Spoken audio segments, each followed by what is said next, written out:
Jessie Williams is from Squamish, and she's agreed to do the Welcome to territory.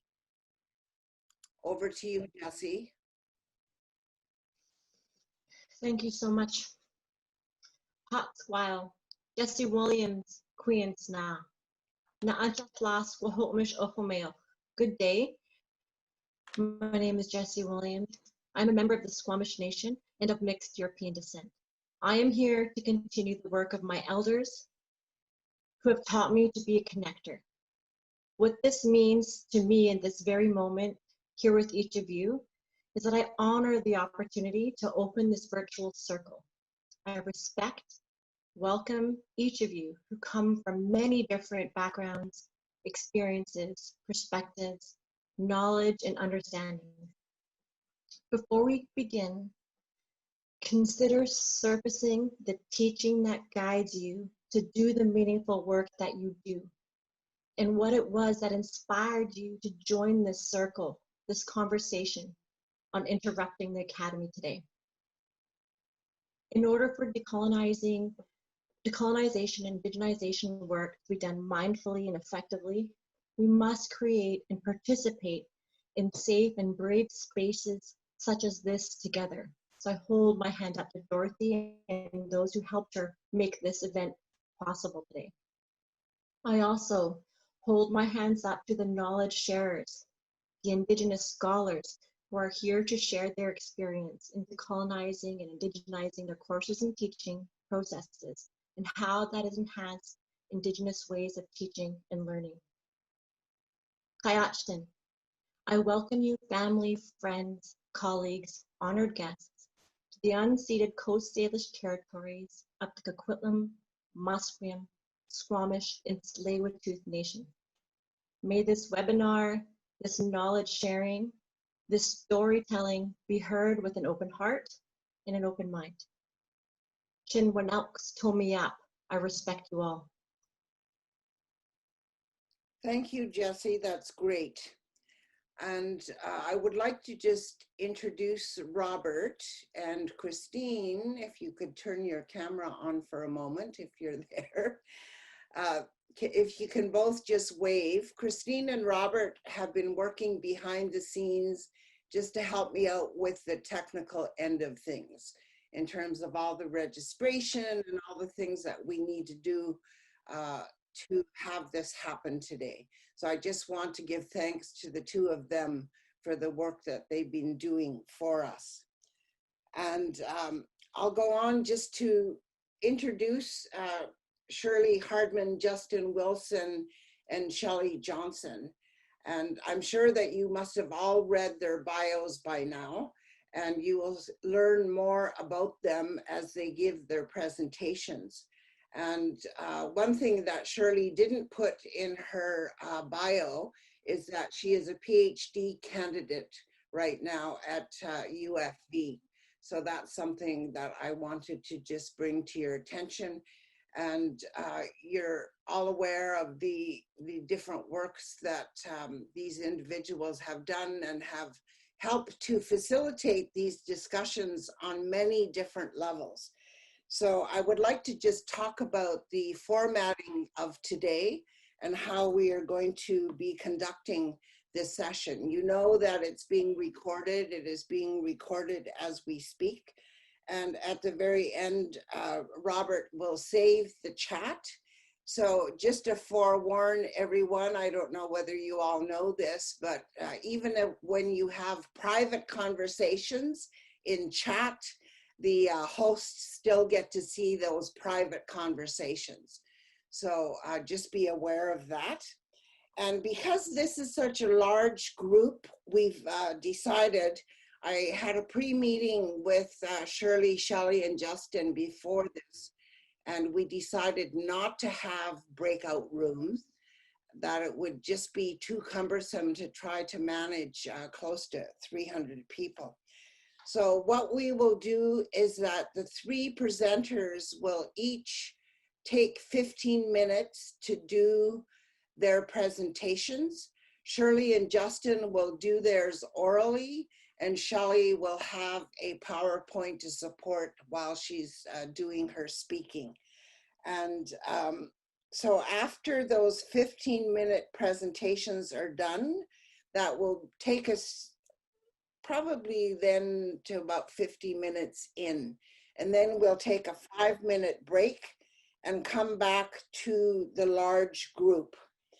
And we're going to ask that if you have questions of each presenter, would you kindly put in the chat who you're directing your question to?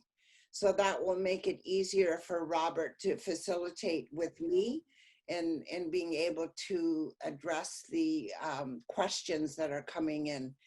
And we just ask that everyone be mindful, and because we have such a large group, so Robert will be organizing the questions as they appear. And we're going to, as we go on and have the presenters present, we're going to shut your cameras off and also mute you so that the screen can be taken up by the presenters. So I look forward to all of your questions and the dialogue that will follow. So I think we discussed that Shirley would go first in her presentation.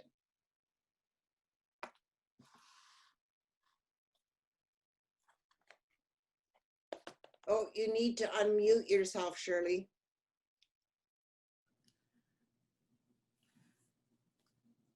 I am honored to speak to you from the unceded territory of my ancestors, the Shwai people. I am the daughter of the late Jesse James, a residential school survivor, and Tarrington Pu'ul Samet Prest, an elder and lodge keeper with a storied past. I started at birth as a 60 scoop.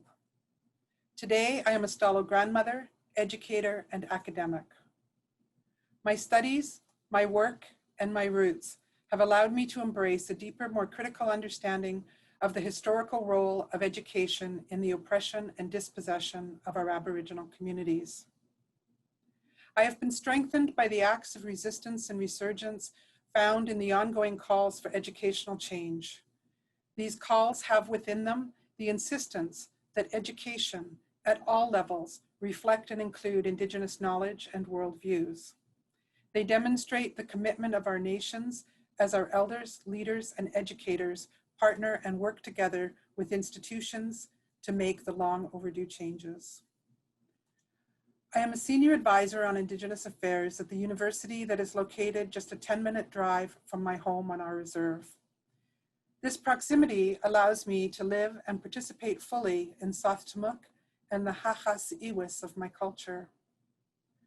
For the last decade, I have advised the provost, president, and senior management on all aspects of Indigenization, and since 2015, with the release of the Truth and Reconciliation Commission's report, I advise on education for reconciliation. My goal is to make universities natural places for Aboriginal people to be and where we see ourselves reflected in the everyday life. It is hard to talk about indigenizing, the need for systemic change in post-secondary education, without going back to bring in the voices from the past. Our Indigenous leaders have been demanding change for education for a very long time. I remember in RCAP when the commission was making the circuit. I remember a woman standing, holding the hand of a little girl. She testified, "I stand here before you today with my granddaughter. I used to come to these meetings with my grandmother. I remember that. They were saying then what we are saying today. I ask you, please don't let my granddaughter stand here with her granddaughter saying the same thing again." Education, if we listen to Harold Cardinal, was never meant to serve the leadership and communities of Indigenous people. They wanted to prepare us for remunerative employment and eventually urban life. Despite this, our Indigenous leadership has always believed that education was worth fighting for. Despite the historical amnesia, in spite of the racism, classism, and Christianity, we have never lost hope. We believe that an education that does not ask us to give up a part of ourselves is possible. We believe Indigenous education is to affirm the ethical and spiritual foundations of Aboriginal cultures, while providing the skills and knowledge needed to not only get along in, but to supersede modern society. Justice Murray Sinclair demonstrates to audience that it is clear that schools are still teaching from the perspective of the European. And when they deny this or defend their practice, he says, "You can tell your students who arrived here in North America, and when they arrived, you know them by name. But you can't tell them who they met here. What were their names?" To know this, our educational system has to change. The people in the educational institutions have got to change. Their knowledge base, their attitudes, and what they teach must change. Indigenous leaders, educators, and elders have recognized the shortcomings of the education system, and they strive to help that system to make the changes needed to improve education for all children. There have been numerous Indigenous calls to action.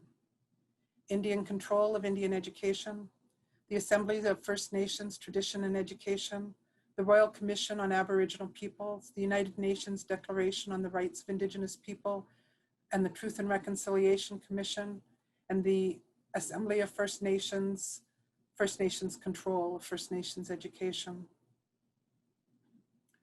What I can say today is that the changes to the landscape of education have been incremental. In BC, the First Nations Education Steering Committee has worked to develop K-12 curriculum.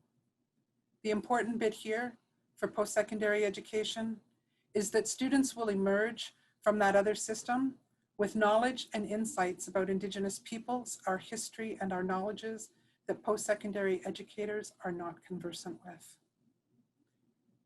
It is important to look at the history to know where we came from so we can know where we are going. For me, it continues to be about honoring the warriors that came before. They had vision and fortitude. It is the least that I can do, paddle to keep up. Indigenizing has been defined within institutions as strategic and education and other plans. Some institutions have swept Indigenizing under a new umbrella of education for reconciliation. Others equate it with diversity initiatives, or they turn their efforts solely to decolonizing. Some writing about Indigenizing view it as parts of a whole. Indigenizing sets its sights on being a radical, fundamental paradigm shift. It is a shift that requires leadership, involves systemic epistemological, pedagogical change, and changes to research, literature, course, and curricular development. And somewhere in all of this, there is a view that Indigenizing will prepare Indigenous peoples for self-government and self-determination. The project, I believe, must embed Indigenization in every academic and administrative unit of the university.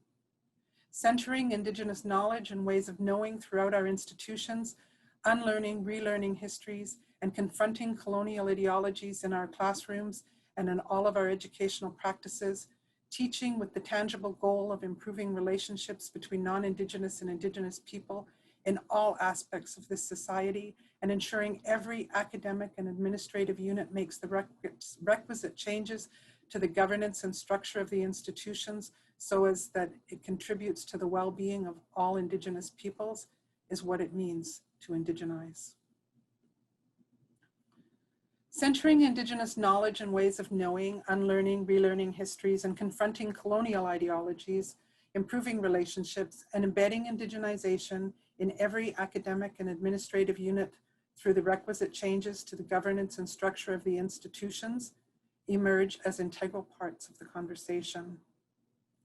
Escaping the colonialism and Eurocentrism and assimilation to go on and embrace the beauty and indigeneity and the sacredness of the land, our stories, and where we stand on Mother Earth. This changes us. Indigenizing means centering Indigenous knowledge. Our knowledges are as systematic and philosophical. They are deserving of reverence and respect.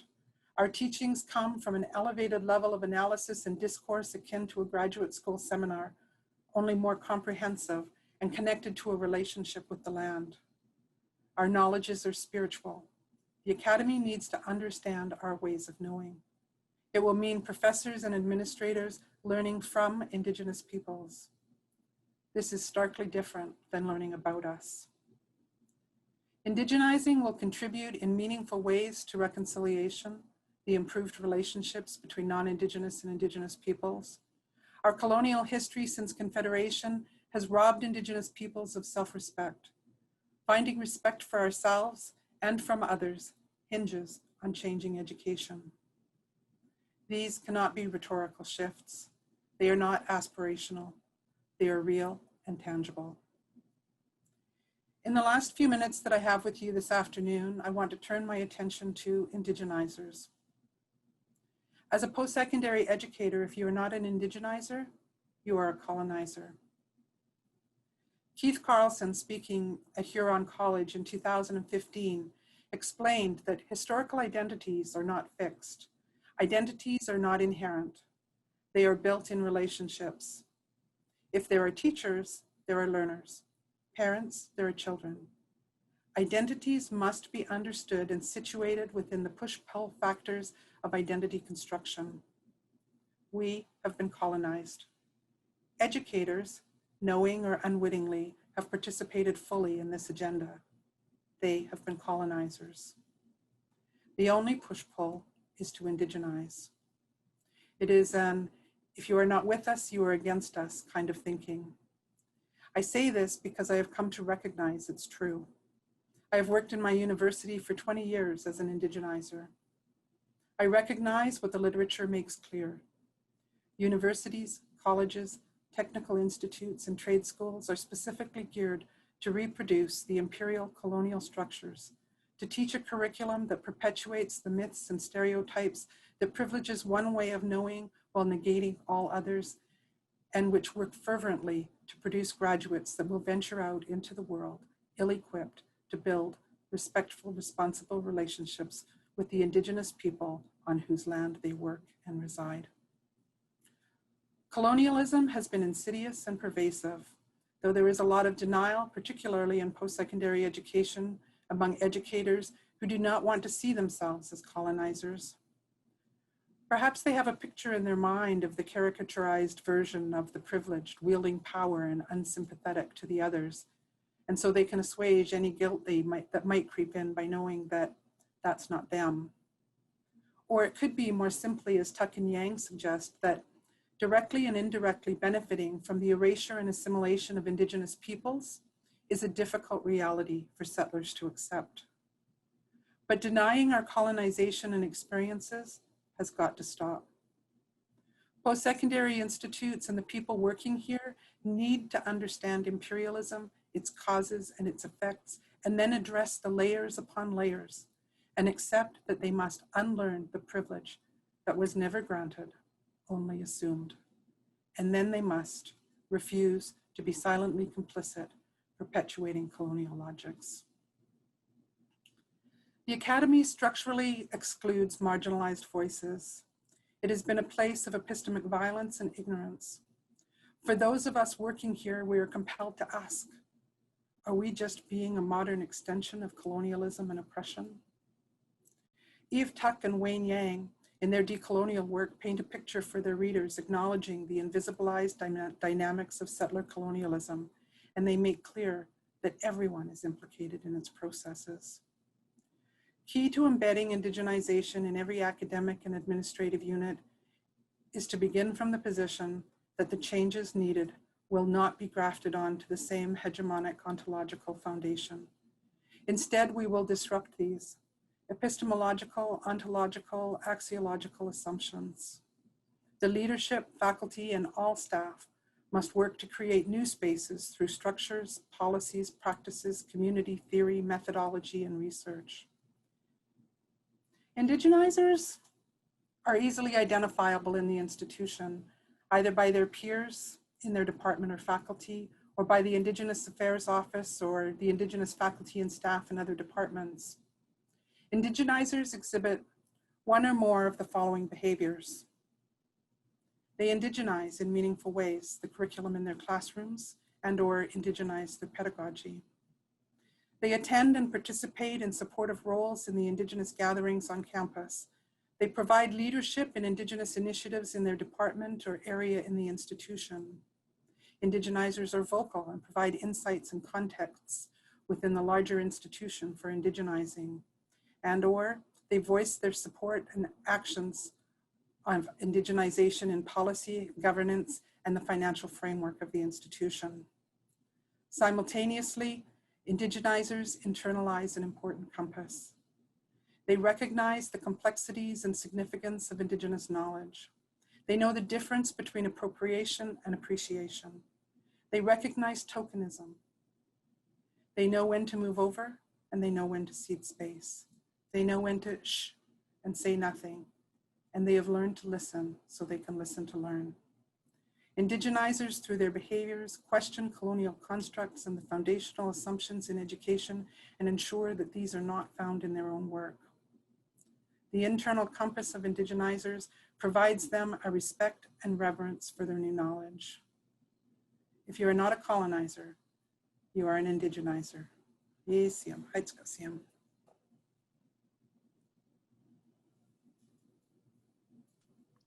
Thank you so much, Shirley. That was great. Okay, I think we decided amongst ourselves that Justin was going to be the thorn between two roses. So, Justin, the floor is yours. Let me just take a second to acknowledge the feelings I have in my body, Shirley. It's very inspiring. I've already prayed in my own way. I've already sung our paddle song. And I don't want to waste time because I really am hoping we can open the floor in true potlatch fashion. I'm here today. Thank you for the organizers. And I'm here because there's a few questions in my mind and heart, but the number one thing I'm coming with today is, what does it mean to be situated on someone's unceded and occupied lands? There seems to be this misperception that Indigenous folk they get a pass, that, but you know, the truth is, as I've made my livelihood here, you know, where my white picket fence dreams have become the Hul'qumi'num and Hun'qumi'num speaking people's nightmare, there's one consistent denominator of erasure that really comes to mind. Those of you who know me know that I went into my PhD for the wrong reasons, and for that reason, I describe myself as a patriarch in recovery, not as some badge of honor, but because, you know, I'm now a killjoy in training. And this is something that I really, really appreciate about my aunties. That's the only real authority I have coming from a matrilineal society, is to use my strength, my knowledge and my gifts to help our people liberate and take care of this place. So I'm eternally grateful. There's a couple of things when I reflect on resistance interrupting the academy, is the concept of equidignity in education. And that means equity in education, equanimity, and also dignity. You know, British Columbia was the signatory of the DRIPA in Canadian Confederation, and I often reflect on these things, and I'll get to that in just a second. I'm also mindful of the context in which we're living, and I just want to acknowledge all of the unspoken stuff. Coming from a psychology background, you know, Indigenous folk have been dealing with complex post-traumatic stress and violence, the disenfranchisement, anticipatory grief, and also acknowledging the extinction grief that many of us are feeling, has creating a real impact in our classrooms. So this space that we're holding is near and dear to my heart. Okay, So what I'm about to share, for those who know this stuff intuitively, I ask for ancestral clarity. If you are new to this conversation, then you're going to need to buckle up and strap in now. Grab a paddle, because we're about to train together. 4 years ago on this very day, I presented at the British Columbia Truth and Reconciliation Summit, and I called my presentation, Putting Reconciliation to Work, Rehumanizing Education One Voice at a Time.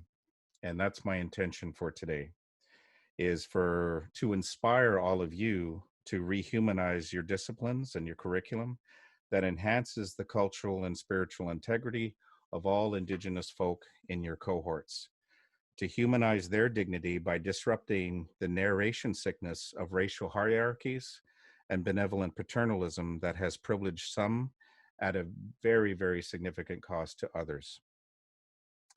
As a member of the Academy, I dedicated a substantial portion of my life to transform the social dominance instilled by epistemic imperialism. And as your colleagues, it's important for you to know that I don't sit in pristine fashion to you, and vice versa. Instead, in the spirit of academic and cultural freedom and collegiality, I am here to inspire you to transform this epistemic violence and the destructive impacts that this is having on Indigenous students, faculty, staff, and communities. So let's inoculate. You know, I know Nanda's in the house and taught me about inoculation. So we, as colleagues, need your support. Someone told me a story today about the salmon and the life cycle of the salmon. And what a beautiful story to remember our treaty with the salmon people, because what we're asking is, like, if we as BIPOC faculty are swimming against the current, we need to be creative about how we can facilitate this knowledge so that it is sustainable and it creates life in those of us who are coming next. Far too many of our colleagues are being bullied and mobbed in what I call collegiality by attrition, or collegial voyeurism, that excludes diverse ways of knowing and being by favoring what I call collegial supremacy. No human being or culture is exempt from social dominance orientations, which is why I'm proposing the 6 C's to help you humanize your curriculum. Over the course of my own intercultural communication and transformative learning experiences, I've come to find that this works best by inviting curiosity, suspending judgment, and embracing ambiguity. In the words of the late Martin Luther King, we need to learn to live together as brothers and sisters, or perish together as fools. So number 1, the first C. This is not about calling out as much as it's about calling in. Shirley used the metaphor of the canoe. I think there's no fitting metaphor, you know, coming from a canoe culture myself, to know that it's difficult work. Sometimes very difficult work, as Evelyn Voyager states. Number 2, practicing culture humility. As Shirley had already mentioned, learning to listen and listening to learn. And this means from community scholars who have their own cultural and spiritual accreditations that are intangible to us as members of the Academy. Remember, we're on their unceded and occupied lands. Number 3, we need to acknowledge and address the violence of collegial supremacy. Far too many examples of this are many of our colleagues in Saskatchewan, Linda Tawai-Smith in New Zealand and beyond, including the World Indigenous Peoples Conference on Education, where this was a consistent theme. Number 4, transforming pathologized education is emotionally loaded and largely unconscious. We need to learn about microaggressions and practice what Marshall Rosenberg calls nonviolent communication. Communication that enriches the other with microaffirmations that humanize our teaching. And that's a shout out to Denise Findley. I know you're listening, Denise. Number 5, one of my sheroes, Brene Brown, we need to be courageous. Vulnerability is the birthplace of creativity, innovation, and change. If we are going to put UNDRIP DRIPA and Bill C-41 into ethical practice inside higher learning. Finally, number 6, care. We need to develop culturally informed interventions with community scholars, alongside subject matter experts with the embodied understanding of anti-racism, anti-oppression expertise. Thank you to Shirley for hosting the first ever Indigenizing the Academy conference here in British Columbia a number of years ago, and for all of that great Stolo water that I still think about very often today. I know how much we love our academics. Us academics love our models and checklists, but the truth is reconciliation is more than an informative process. It requires transformative praxis. The concept of being hailstuck means to do something, and we need to remember that ally is a verb, because as Shirley was mentioning, we're either dismantling intersectional violence and domination, or we are complicit in it. One of the things that's important to understand about this work is there's no such thing as one Indigenous homogenous group. And post-secondary administrators in position of power and privilege must be held accountable when they misrepresent and silence community-based participatory perspectives who are doing their best to protect their endangered cultural and spiritual integrity. Stop reaching for the low-hanging fruit of consultation by convenience. If you want the culture, then lean into the struggle. And this struggle is resisting in the psychological bullying, workplace mobbing, epistemic, and emotional violence that many, many of my colleagues are reporting currently. Even saying that, I could feel all of the tension in my body, and it's difficult to breathe. It's like the weight of the RCMP is on our necks. I refuse to be part of pompous or paternalistic decolonization, reconciliation, or indigenization initiatives because Indigenous folk have experienced enough indignities. My Gwe Ilas requires me to align what I say with what I do. And when I've challenged post-secondary administrators on this, this hasn't worked out too well for me. I once had a respected colleague tell me that I was the only one experiencing structural racism and bullying. Part of decolonizing the curriculum means changing this destructive form of collegiality because this is resulting in many BIPOC scholars whose scholarly voices are being erased, minimized, distorted, and suppressed, even under the watchful eyes of so-called respectful workplace policies.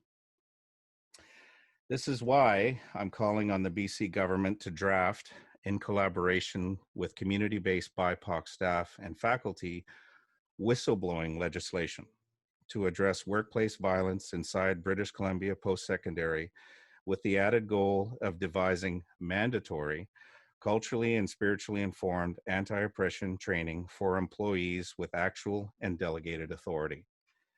This target demographic is deliberate here because there are many of the same employees who put the responsibility of reconciliation on BIPOC students, communities, and faculties, often at the expense of their own vibrancy, while simultaneously privileging corporate dignity. Now, I recently watched Immigration Nation, and the dangers of people just doing their jobs is closer than we think. I want to be really clear here. We as scholars are needed now more than ever to educate with kindness, compassion, and love. In the words of the late Martin Luther King, in the end, we will not remember the words of our enemies, but the silence of our friends and colleagues, our family, all my relations.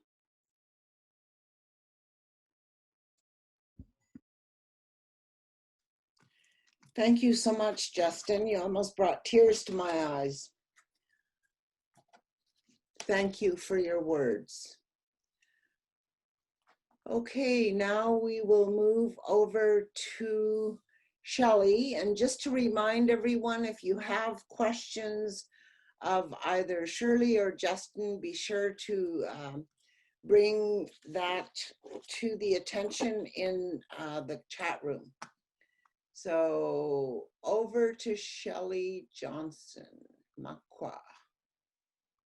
Anizigo, Kichi Megwich, Gije Manitou, Makwa Masayat, Nandishnakai, Anishinaabe, Soto Ojibwe, Kisakus First Nation, and Donji, Makwadodum. What I've said to you in my Soto Ojibwe language is my traditional name, Makwa Masayat, means I'm walking with bears.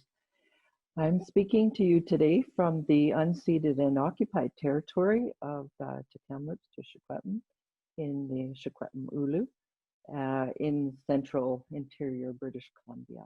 And I'm really pleased to be invited to speak with my colleagues and with all of you today. Shirley has painted a broad picture around Indigenization. Justin has brought it into the classroom. And I thought what I would do today is talk about what we really need to make Indigenization in education possible in this era of so-called reconciliation. And I also want to talk a bit about 10 key Indigenous curriculum development principles for people that are interested in, yes, here are the principles, but how do we make it go? How do we make it happen? And so I'm going to use an example from my own teaching to share with people today. And I want to focus my discussion too around indigenization of curriculum in higher education. Really begins with an acknowledgement of Indigenous rights as inherent rights and responsibilities.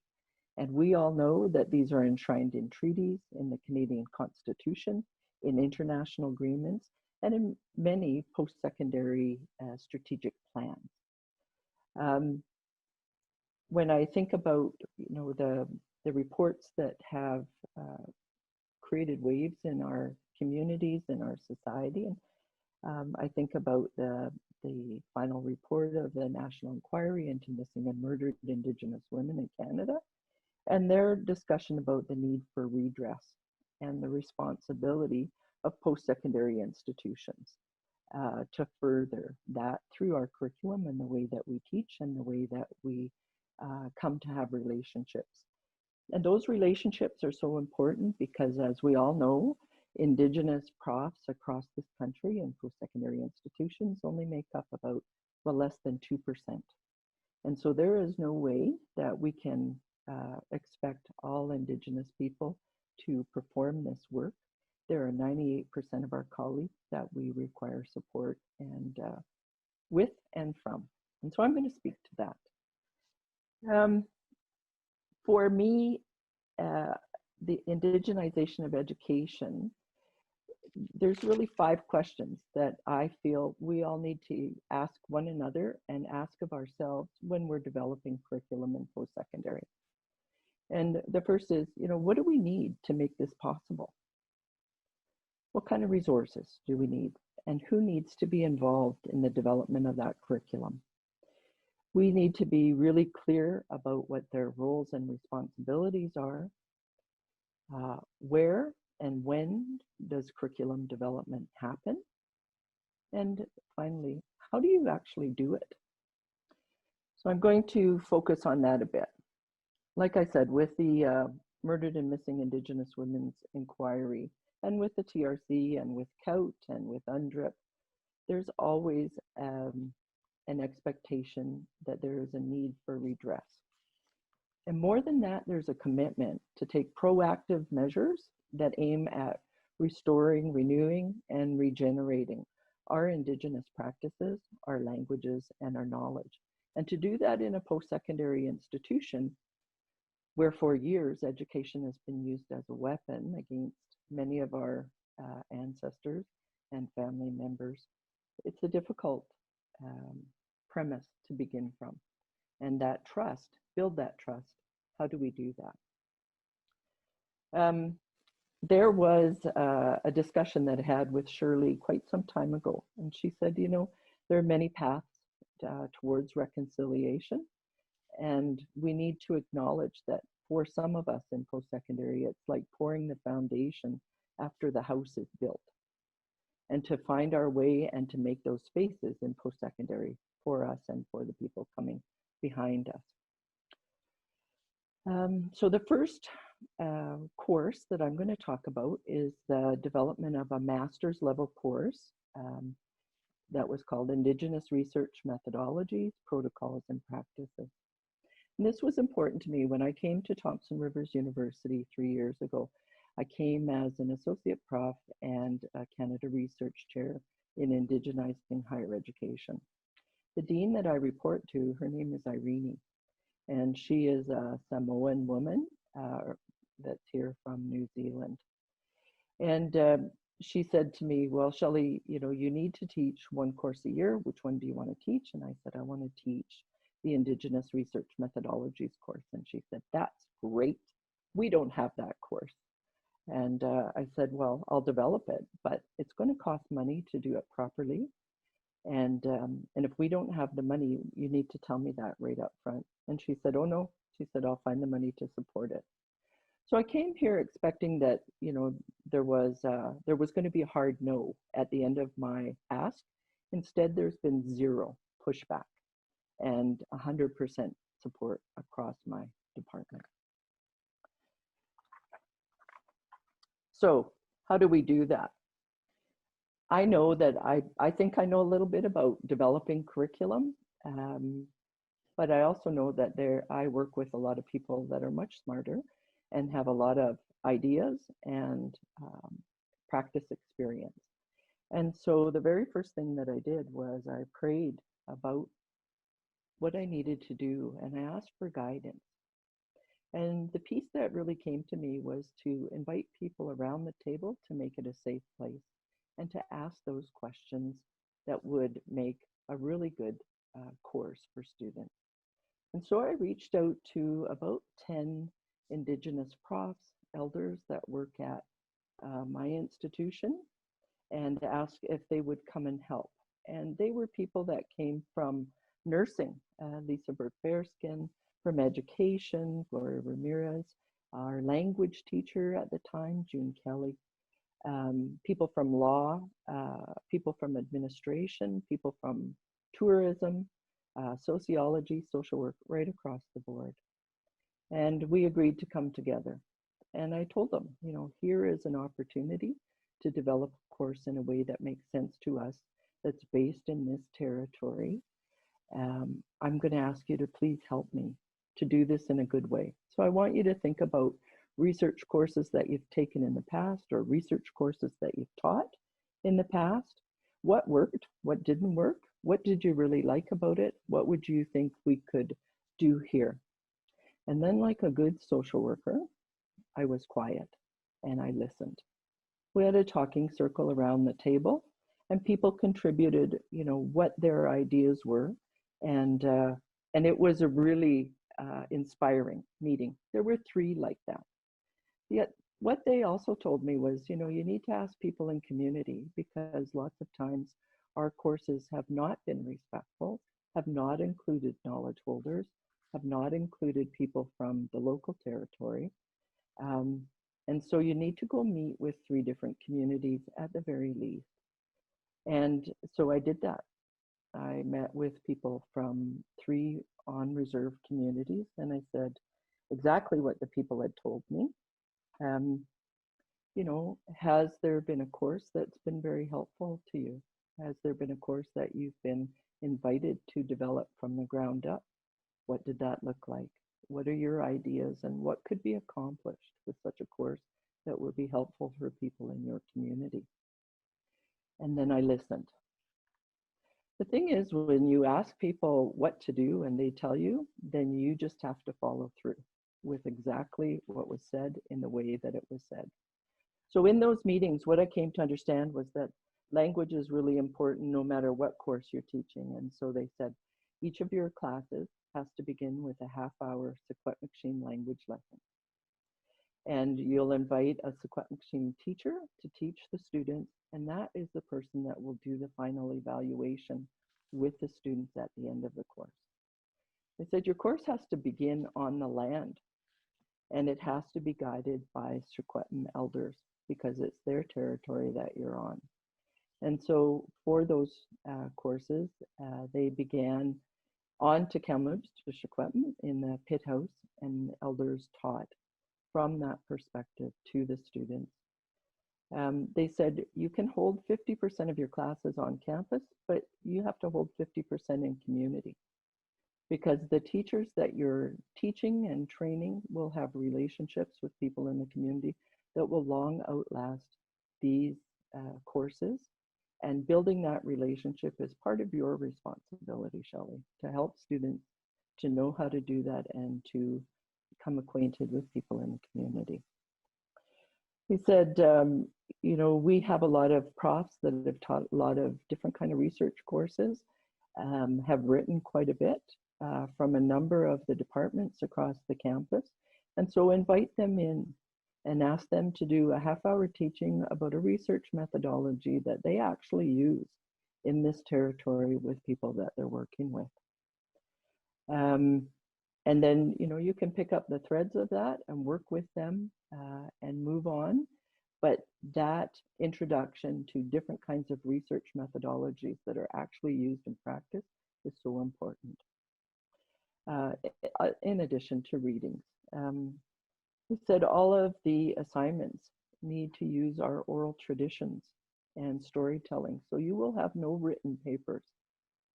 And at first, students were just thrilled that that was going to be the case until they realized how much work that actually means in practice. They said, you know, you need to include community events. We have a Kamloops powwow that comes up. There was an Indigenous graduate research gathering. So tell your students to be flexible and light on their feet. When those opportunities arise in community, it's just like practice. You find your way there. And the thing that I've learned from being in community and being a social worker for a long time is that you need to be seen in community for people to trust you. Why am I going to trust my post-secondary student in this class if I don't know you as a person outside this institution? And remember that. They said, you know, you have to invite community-based teachers and colleagues to the final presentation. And so, you know, we did that. I want to talk to you, when you listen to community and you do what they say, about just two outcomes that came out of that first course. There was one student who had not yet graduated from her Master's in Education program yet, First Nations student, Ingla Kapam student. And one of the final assignments was they had to work with people in community to identify a research project that would be meaningful to the community. And they had to get a lot of guidance from community members, agencies, and associations.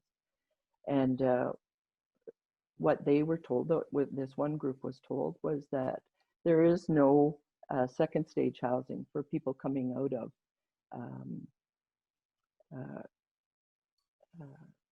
support, treatment facilities, those kinds of things.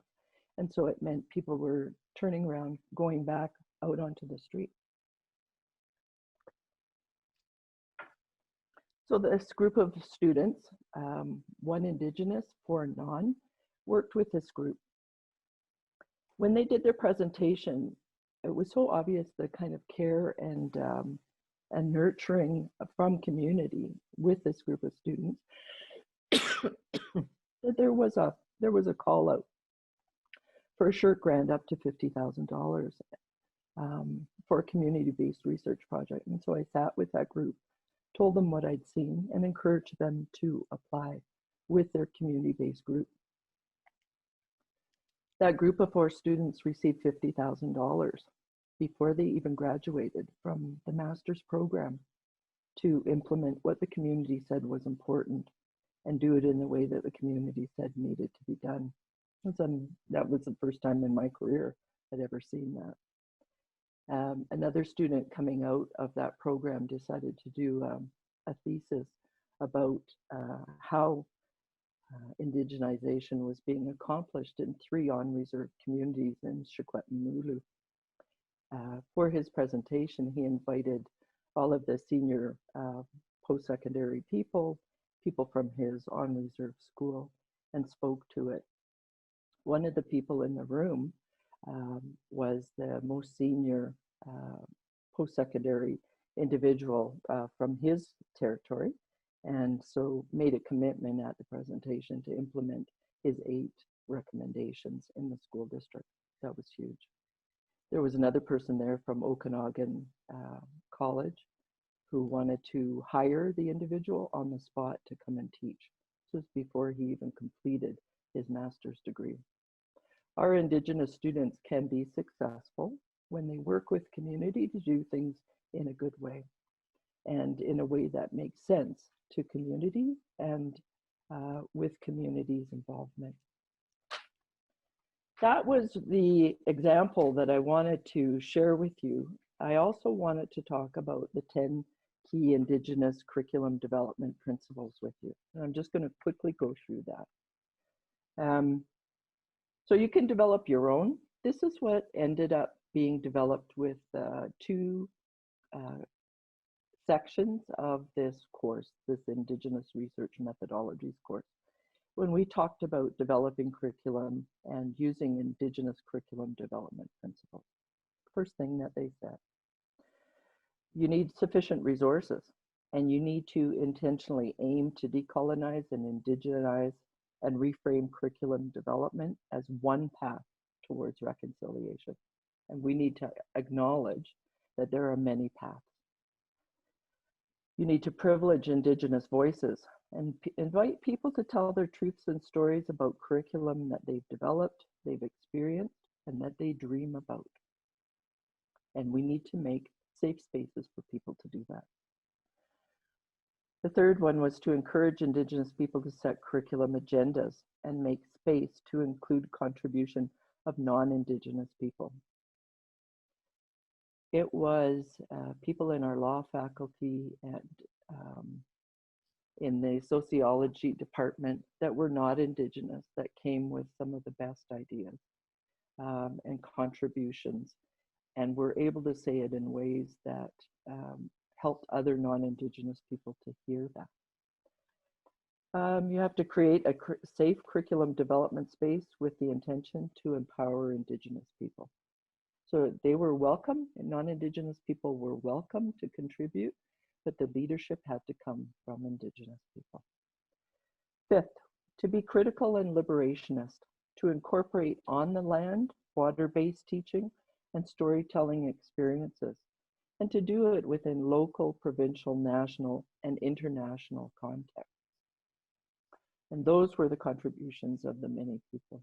Sixth, to focus on curriculum that matters to all Indigenous people, especially women, elders, Two-Spirit, youth, and people living with differing abilities, and to make space at that table for everyone's cares and concerns to be heard. 7, to use core structures that are embedded in Indigenous worldviews and demonstrate respect for Indigenous people living on unceded treaty and traditional territory. 8, to weave Indigenous cultural and traditional protocols, languages, values, and beliefs into curriculum development methodology. And we did that by privileging Secwepemctsín the first half hour. There were many international students in that first class that I remember. Oh, sorry. My computer insists on telling us the time.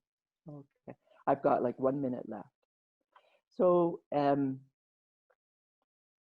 final class, there were Indigenous Secwepemc elders invited to the final class.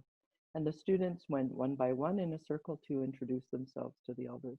And after, some of the elders said to me, "You've never quite heard Secwepemctsín until you've heard it from somebody with a Mexican accent, a South Asian accent, a Bangladeshi accent." And they were really touched that these people from far away had taken it upon themselves to learn how to introduce themselves in the local language. 9, integrate and privilege Indigenous ways of knowledge creation through meaningful inclusion of Indigenous teachings by community-based peoples, academic elders, and others.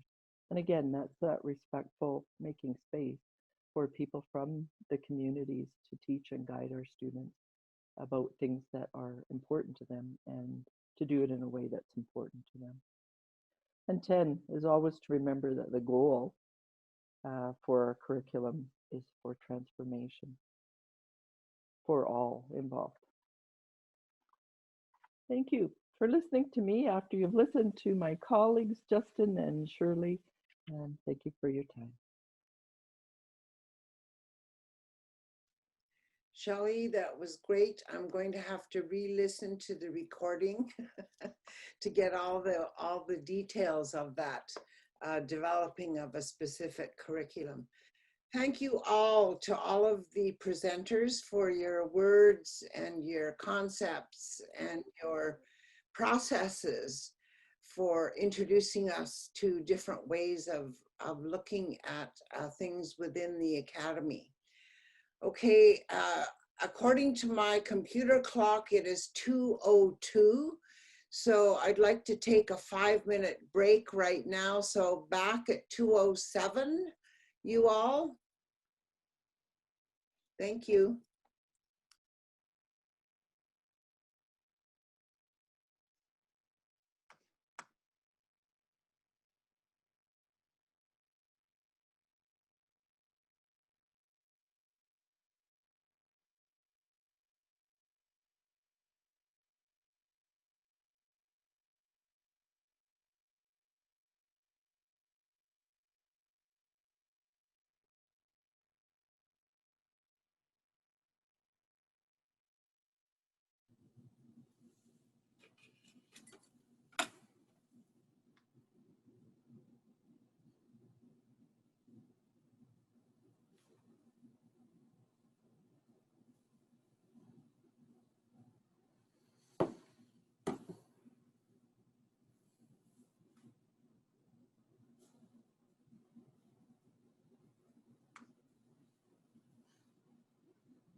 Okay, let's get started on the questions.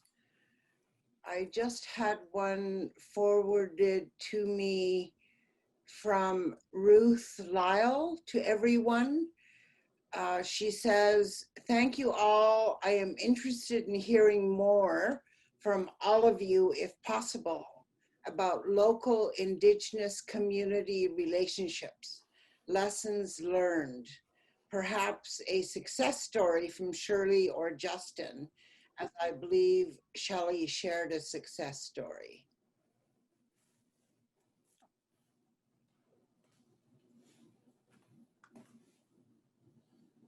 Do you want to go ahead, Shelley? Or, I mean, sorry, Justin, do you want to go ahead? I'm going to defer to you on this one, Auntie. Okay. There are so many successes of indigenization and reconciliation education. I think that every time an individual recognizes themselves and what they can do in education is a huge success. And I think that we're all at different places. We don't know everything at once. In the same way that we got to where we are doing the work that we're doing, we do it maybe quicker than we used to do it, more thoroughly than we used to do it, because we just get better at it. It's like being in the canoe and training, and one day you're gliding along that water like you never thought you would. And I think that that's true of indigenizing. And I think successes are when, for me, have been when departments in the university endeavor to indigenize their courses at a place and a time when they had told me that it was impossible to do that. So at our university, we have a question on our course outlines that asks, in what way does this course, whether it's revised or a new course, in what way does this course contribute to indigenization? And as you can imagine, not everybody wants to answer that question. Some people say, well, it doesn't. And quite simply, that's a do-over. You have to say something about how your work is contributing to indigenizing the academy. But when whole departments want to know how they can incorporate this across their curriculums, how they can make it a program requirement, I think that those are successes, and those aren't isolated incidences. I think that when people start to recognize their colonizer self, when they start to see that what they're doing is perpetuating those inequities, they seek to change. And when they seek to change, the people around them seek to change. And that, I think, is what creates the inroads. It leaks out in different ways, in ways that you don't imagine. And I used to have a saying that it's easier to indigenize some courses than others. For example, it might be hard to indigenize Shakespeare. And I was able to say that until our Shakespeare instructor came up to me and said, well, you know, actually Shakespeare's not that hard to indigenize, and here's how. And I listened. School was in, and I thought, that's indigenizing. Facilities, somebody was talking to them and said, oh, I love Justin's backdrop there. He's got the house posts at the back of the longhouse. Well, we have a longhouse at the university, and somebody said, you know what? How about if we just move that post, and we could just move it over there, and then we could put this here because the fire alarm is there, and these things are in the way. And they called the facilities guys, and they said, you know, can you guys just shift this over a little bit? If you move it about this much, it's going to be golden. And the facilities guys looked at the people wanting the shift, and they said, no, I don't think we can do that. And they said, have you asked Shirley? Have you, like, who knows that you want these moved? And they go, oh, no, this is safety and security. This has got to do with the fire alarm. And the facilities guys said, no, we can't just move that. There was a whole ceremony to putting that house post where it is, and there were drums, and there was things, and there was cedar, and there was all kinds of stuff happened. So no, we can't just move that for you. And I was telling that story to one of my elders, one of the people in the community, and she's like, oh, Shirley, that's indigenizing. They're indigenized.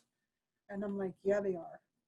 They know there's protocols. They know that there's ways to look after indigeneity in the institution, and they're determined to follow that. They trusted their heart, and even though, you know, it can be said in our institution that facilities will do anything you ask them to do, and they'll do it happily, but they won't break Indigenous protocols.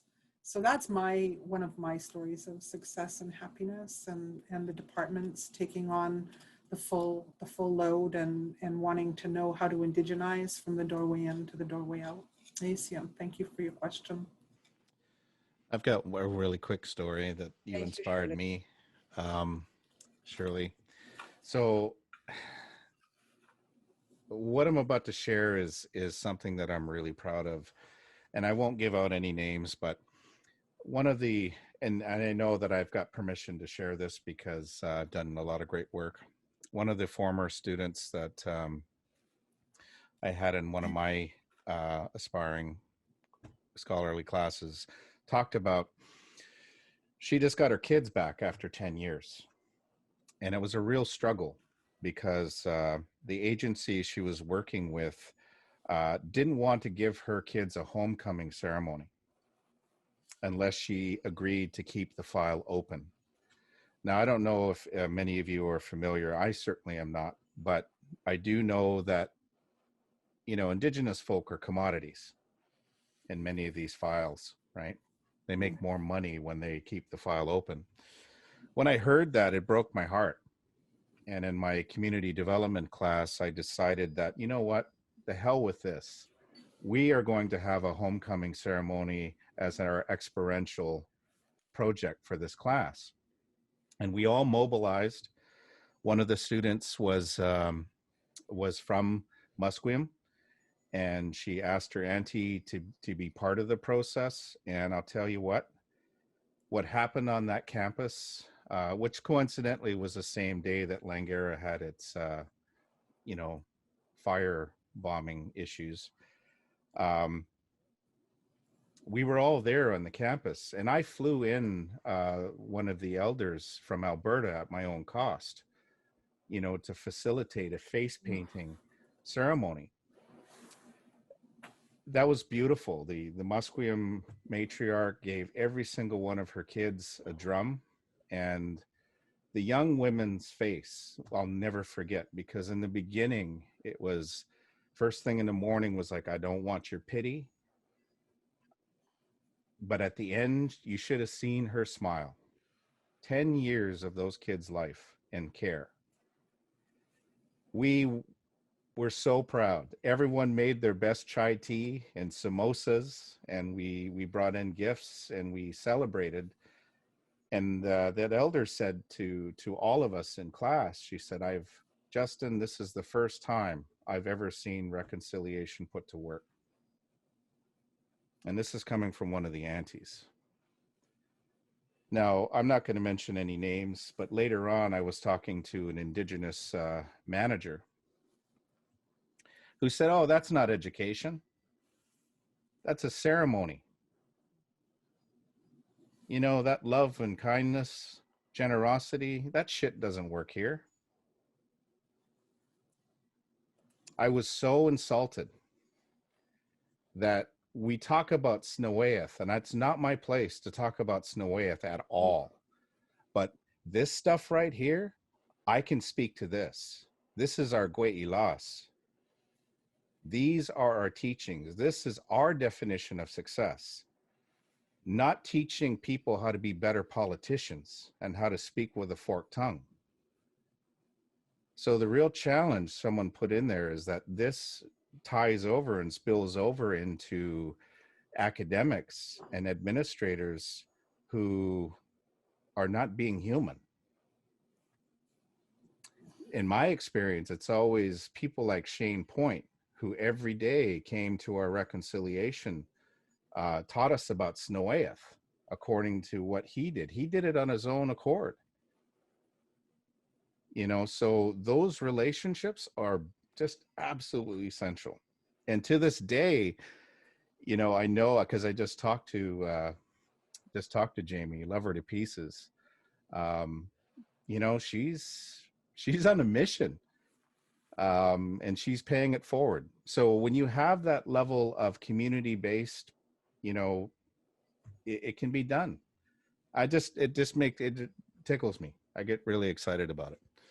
But sometimes our own so-called administrators can be our own enemies.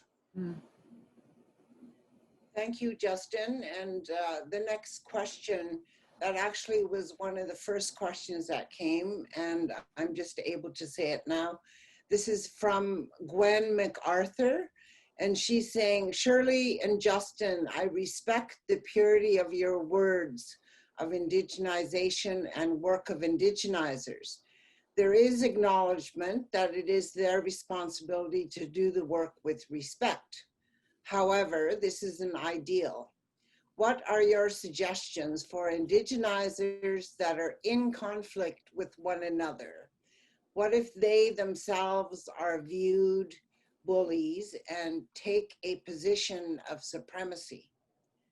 Justin acknowledges that there remains PTSD and grief that is ongoing from historical trauma. How then do educators work through these in positive ways and recognize their behaviors can be harmful, not only to the students, but to the process of indigenization process itself? Who wants to take that on? I'll start. I just put up, this is a wonderful question, and I can only speak from my own place. When I told everyone that I went into the academy, I went in for the wrong reasons. Um, I wanted to be sophisticated. Um, that I think back to my late grandmother who said to me, always help people, feed the people. It's so important that we nourish our souls. And that's love. That's continuity. Yet we've internalized the aggressor. And I can speak from firsthand experience. I was doing that through the academy with my so-called sophistication. And many people don't know that to be sophisticated is to practice sophistry. And a sophist is someone who uses their language to manipulate and deceive others. Janice Harper's work called The Gentle Genocide of Workplace Mobbing is a fantastic resource. Some people call it lateral violence, some people call it vertical violence. But at the end of the day, it's on the same spectrum of genocide when we silence one another. Now, one of the things about, these, the Guchus aus, Heilstach, right, is that we have protocols, right, where we treat each other with dignity, no matter what is said. We are one, not so much squallow ait squallow in OCM. Menuchwa wakti. Like these are ancient traditions of education. And when we we all have a social dominance orientation. So we need to decolonize ourselves. And it's probably more important for our leaders. We need to care for the caregivers because they're being treated. This is why I'm calling for legislation, because if you're an exempt staff member, you have economic violence dangling over your head every single day. So it's a fantastic resource, but we've got a lot of work to do. I wish I could say it's easy, but Evelyn Voyager said it best. It's difficult, sometimes very difficult work to do. Okay, we've only got 4 minutes left, and I want to be respectful of everyone who has taken the time to be here today. There's one last question that I think many people are probably wondering about as well. It comes from Leslie Tucker. What are your thoughts on indigenization when it comes to colonial types of assessment, i.e. exams, assignments, etc.? Shelley, do you want to take this one on?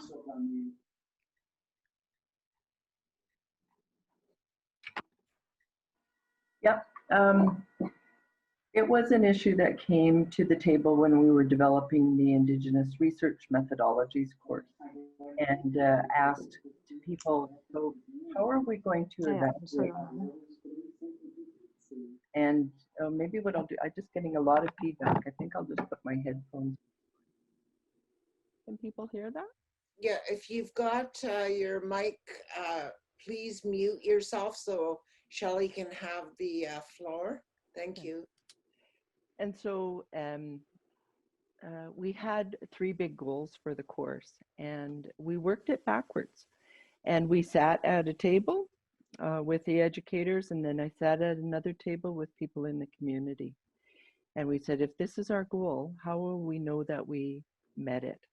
And everyone had an opportunity to speak, and the rest of us listened. And so people, for example, when they said, we have to privilege Indigenous voice and Indigenous oral traditions. So they said, we recommend you bring someone in to teach Secwepemctsín at the beginning of each course. And then that person will evaluate through a conversation in Secwepemctsín with each and every student. And then Shelley, you can talk to them about how they studied, who they involved in that study regime when we weren't in class. And so that's what we did with that one. For the final assignments, I met with each of the groups and each of their community-based people. And I said, you know, if the students have met the goals of this assignment, how will we know that they met them? What kinds of things will you see, hear, or be able to touch or to repeat? And so they gave their answers. Those answers created the rubric that then was shared with the students in particular groups. And it was tailored to the particular groups. It was not a one size fits all. And students were in agreement with that. So for the people that looked at second stage housing, they said, you know, we want to know that the students are aware of what's happened in this province. You know, when people leave treatment, what does that look like? And how are they received back into community? That was one part of the rubric. So they needed to know that the students had reached out to different treatment centers and different communities, and that work was done. It was done using oral traditions. It was done using story work. And it was also inclusive of dreams that people had in the community. So all of that went into a rubric so that we knew exactly what we were assessing when the students were doing their oral presentations. Mm-hmm. That's just one example. Shirley, thank you so much for that. I totally appreciate your concrete examples for indigenizing curriculum and the way of working with community to help do that. And that certainly Euro-Western educational theory is not going to do it. And that we need to pay attention to Indigenous theory and Indigenous concepts. And I want to thank all three of you for your great presentations, for your words, very strong and impacting, I'm sure, everyone that was in this room today. And just to lift our hands up to all of you for sharing your experiences and your stories. And I'd also like to just extend a big thank you to all of the people who were leaving links to resources in our chat room. The chat room will be saved as well, along with the recording that we have. Thank you all for making the time to be here this afternoon. And indigenize and decolonize well. Thank you all. And moisture.